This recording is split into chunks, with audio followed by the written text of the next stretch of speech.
We are facing an unprecedented global emergency. The science is clear. We must act now.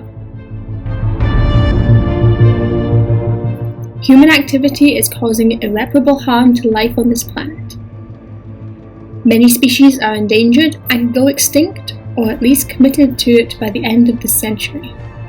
We are facing a mass extinction event. Everything, from the air we breathe to the water we drink, from the earth we plant to the food we eat, the beauty and the diversity of nature and of psychological well-being will be compromised by the political and economic systems that promote and support our modern, consumer-focused lifestyles. We must radically and immediately begin reducing emissions and improving carbon absorption, drawing it down and locking it up again. But we can't count on our politicians, who keep failing us, keep failing in their duty to act on our behalf, focusing instead on profits and economic growth. In fact, our carbon emissions are still increasing, our forests are burning, our pollution is the world's largest environmental cause of disease and premature death. Human activities have caused the planet's average surface temperature to rise about 1.1 degrees since the last 19th century, but particularly in the last 35 years.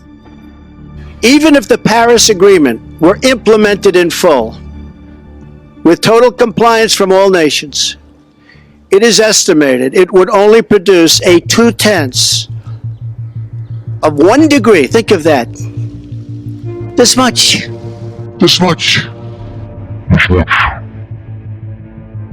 As the global temperatures rises, we see an increase in extreme weather events such as heat waves and droughts. Globally, the past 4 years have been the hottest on record, and the 20 warmest have occurred in the past 22 years.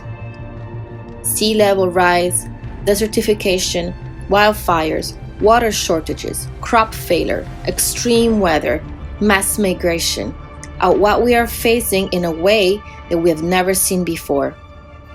We must act like if our house is on fire, because it is. We should never have allowed things to get so bad.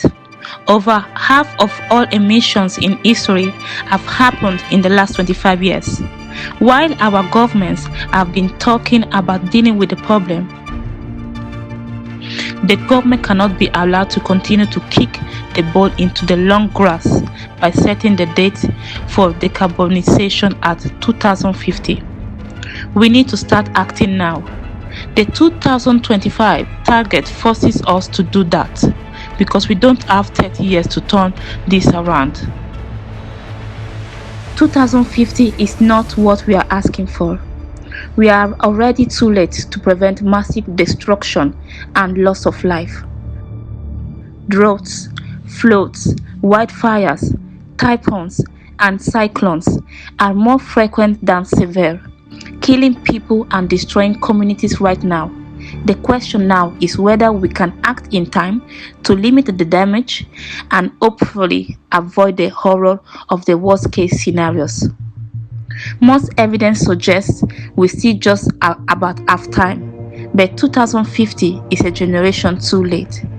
That would be unforgivable and very likely utterly catastrophic. Now is the time to act. The sea is rising, so are we.